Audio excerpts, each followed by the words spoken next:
Salut tout le monde, c'est Damé et on se retrouve aujourd'hui pour un nouveau gameplay sur Black Ops 2. Et vous l'aurez vu, la particularité de cette vidéo c'est que je vais la proposer à Code QG et Code CF, donc merci à eux si je suis sélectionné, sinon c'est pas grave. Donc au niveau du gameplay, ça se passe en domination sur la map drone. Et je vais commencer par vous présenter rapidement ma classe. Donc en atout 1 je joue avec Phantom et Détermination, en atout 2 Robustesse et en atout 3 Marathon. Donc au niveau de mes scores streaks, je joue avec le Foudroiement, l'aéronef furtif et le Lodestar. Et en arme principale, je joue avec la FAL. Donc la FAL qui est une très bonne arme, mais avec laquelle j'ai du mal à sortir de bons gameplay. Parce que j'ai toujours eu du mal à jouer avec une arme coup par coup.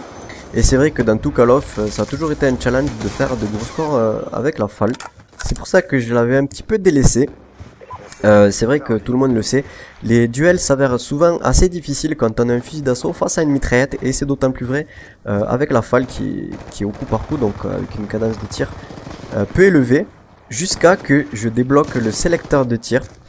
C'est vrai que ça a été une très bonne idée de la part de Treyarch de proposer cet accessoire. C'est vrai que ça propose carrément un nouveau gameplay au niveau des armes à rafale ou au niveau des armes coup par coup comme cette FAL. Sans forcément passer par une rapid fire. Et vous allez voir que durant cette partie, en fait c'était la partie où je venais de débloquer le sélecteur de tir où je voulais le tester. Et j'aurais jamais même soupçonné faire un score pareil. Vous allez voir que je vais pas mal m'en sortir. Je vous laisse découvrir le score au fur et à mesure. Et je pense que sans cet accessoire, jamais je n'aurais réussi à faire un score pareil. Et c'est ce qui va m'amener un petit peu à vous parler du choix des armes en fait. C'est vrai que pour moi l'arme principale c'est le point majeur d'une classe, c'est vraiment l'arme qui va pour moi conditionner un petit peu votre score au final entre autres. C'est vrai que dans cet opus de Call of Duty, on a pas mal d'armes différentes d'ailleurs qui sont toutes assez agréables à jouer et qui ont toutes forcément des points faibles et des points forts avec lesquels il faut savoir jouer. Après, comme je le dis toujours, avec les armes il faut avoir un certain feeling, des fois ça passe pas, des fois ça passe, mais surtout il faut savoir s'adapter. Donc s'adapter à la map, s'adapter à ses adversaires et faire en fonction surtout de la connexion. Donc là au passage je débloque mon premier Lodestar que je lance. Malheureusement vous allez voir que il n'y avait pas beaucoup d'adversaires en face et puis drone est doté de beaucoup de bâtiments, du coup j'ai pas beaucoup réussi à fraguer. Donc c'est vrai que au niveau des choix de ces armes, on va toujours privilégier des mitraillettes à des fusils d'assaut dans les endroits dans les maps où il y a beaucoup de bâtiments, et préférer les fusils d'assaut quand il y aura des maps un petit peu plus grandes qui offrent des espaces un petit peu plus aérés. Mais il faut également s'adapter un petit peu au jeu de son adversaire.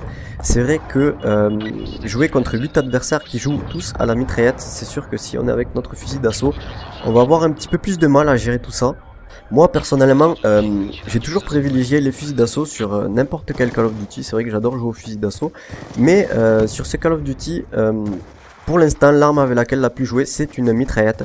Tout simplement parce que c'est vrai que les maps finalement sont pas très grandes, elles offrent beaucoup de bâtiments et que du coup on a vraiment l'avantage quand on est à la mitraillette forcément. Et d'ailleurs je pense que c'est un petit peu un avis général, même si jouer au fusil d'assaut ça reste quand même très jouable. En tout cas pour ma part, un autre point important vient en fonction pour le choix de mon arme, c'est la connexion. Donc depuis la mage là qui s'est faite récemment, je sais pas pour vous mais moi je tombe souvent... en tout cas dans les critères de recherche, je cherche tout le temps la meilleure connexion possible. Il faut savoir que moi j'ai 16 mégas à peu près. Et que 50% du temps, quand je trouve une partie, j'en suis loster. Là d'ailleurs dans cette partie j'étais lot. Ou sinon la plupart du temps je tombe sur des connexions à 3 bars. Et avant la mise à jour, je sais pas pourquoi, quand j'étais en 3 bars j'arrivais à gérer. Mais là quand je tombe sur du 3 bars, et bien j'ai des espèces de retard sur mon adversaire qui est vraiment abusé. Du coup quand j'ai ces fameuses 3 barres, je peux pas me permettre vraiment de jouer avec des armes coup par coup ou encore même à rafale, telle que la M81 qui est une autre arme que j'apprécie vraiment. Je préfère vraiment privilégier les fusils d'assaut qui tirent avec une assez bonne cadence. ou carrément les mitraillettes, parce que c'est vrai que ça me permet un petit peu de compenser ce retard que j'ai sur mes adversaires. De toute façon, encore une fois, moi je le fais au feeling. C'est vrai que même à 3 barres, des fois, bon, ça reste jouable, il n'y a pas trop de retard. Mais des fois, je sens vraiment ce retard. Et quand je décide quand même de jouer avec une arme telle que la M8 A1 ou encore la FAL, et que je ressens trop ce retard, ben, je change directement d'arme. Parce que de toute façon, le sens, des fois, avec la M8 A1, quand j'ai la connexion, j'arrive à tuer en une rafale. Et quand j'ai pas la connexion, des fois, il me faut au moins 3 rafales. Et c'est vrai que c'est pas top, donc du coup, je préfère vraiment privilégier des armes automatiques. Après, comme je dis toujours, c'est vraiment un ressenti qu'on a sur les armes. Il faut arriver à trouver l'arme avec laquelle on est le plus à l'aise. Même si des fois, ben, y a des situations qui se prêtent plus à l'utilisation de telle catégorie d'armes. Moi, je sais qu'au tout début, je voyais énormément de gens jouer avec la MP7. Donc je me suis dit, ben, on va l'utiliser. Et ben, j'ai pas du tout apprécié. C'est vrai qu'à courte portée, elle fait des dégâts énormes. Mais il suffit de dépasser un petit peu les 5-6 mètres et ben moi j'arrive plus du tout à gérer le recul, etc. Donc comme quoi ben, il faut en tester plusieurs et puis voir laquelle nous plaît vraiment, quoi. Après au niveau des armes, c'est vrai que je suis vraiment très content parce que je trouve qu'elles sont vraiment toutes équilibrées dans l'ensemble. Elles ont toutes leurs points faibles et leurs points forts. Et je trouve que les armes qui sont utilisées par les joueurs sont plus variées que dans les autres opus de Call of. C'est vrai que sur Modern Warfare 3 on retrouvait que de la MP7, de l'ACR et je sais plus trop quoi. Et là c'est vrai qu'on retrouve pas mal d'armes différentes qui sont utilisées. Moi-même c'est vrai que je prends du plaisir avec à peu près toutes les armes, donc c'est vrai qu'au niveau de ça, ils ont fait du bon travail. Je trouve par contre que les fusils mitrailleurs sont pas mal délaissés par la communauté. C'est vrai bon, que ça a toujours été le cas dans tous les Call of Duty en général. Et c'est vrai qu'on retrouve pas énormément de joueurs qui jouent au fusil mitrailleur. Donc là je débloque mon deuxième Loadstar. Donc là c'est pareil, je vais le lancer mais je vais pas faire énormément de kills. D'ailleurs à chaque fois que je sors un gameplay comme ça, là j'avais la chance parce que j'étais Loaster. Mais ben, ça rage quitte énormément. Et si on n'a pas Loaster dans notre camp, ben, tout simplement la connexion est perdue.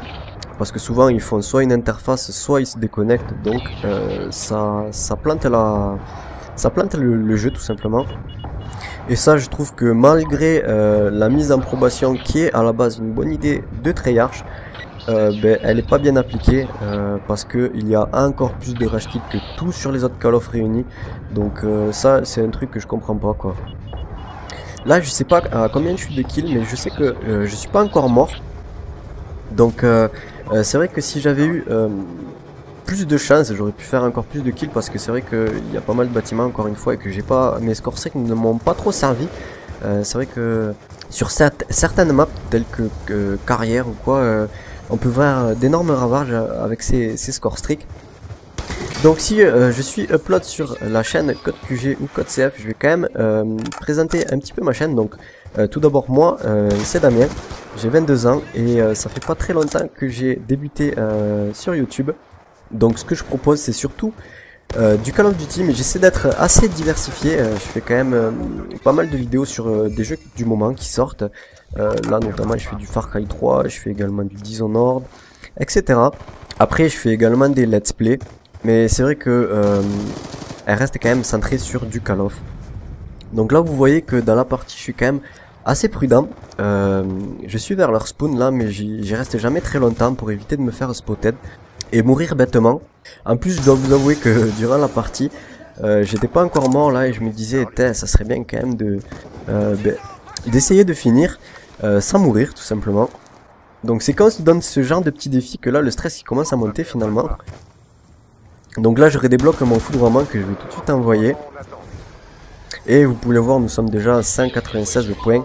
Donc là je fais mon dernier kill donc avec mon arme puis mon foudroiement, et le gameplay s'achève donc sur un 44-0. Donc j'étais plutôt content de moi. Je m'attendais pas du tout à faire un score pareil avec la FAL. Mais bon, encore une fois je pense que c'est vraiment le sélecteur de tir qui m'a permis de faire ça. En tout cas j'espère que ce gameplay vous aura plu. Et moi je vous dis à la prochaine pour d'autres vidéos. A plus tout le monde, bye. Nos généraux sont heureux.